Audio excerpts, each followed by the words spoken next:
her günü sana geldiğim zaman. Yollar var ki aşılmıyor, yüklerle dolaşılmıyor. Sen olmadan taşınmıyor, yollarımı aç Allah'ım.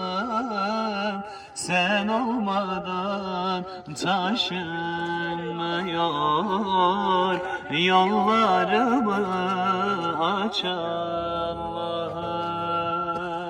Yüküm ağır, yolum uzun, yol yürümek benim yazım. Hem öksüzüm hem yalnızım, yollarımı aç Allah'ım.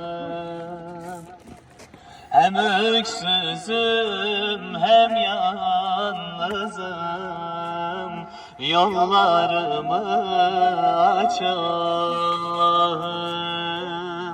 Yollar gördüm uzun ince, yollar gördüm bir bilmece.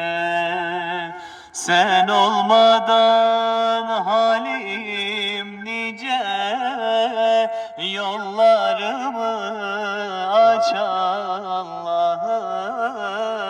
Sen olmadan halim nice, yollarımı aç Allah'ım.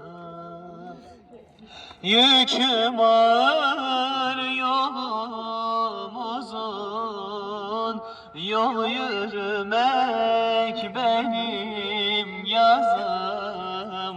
Hem öksüzüm hem yalnızım, yollarımı aç Allah'ım. Hem öksüzüm hem yalnızım, yollarımı aç Allah'ım. Ala Resulina Muhammedin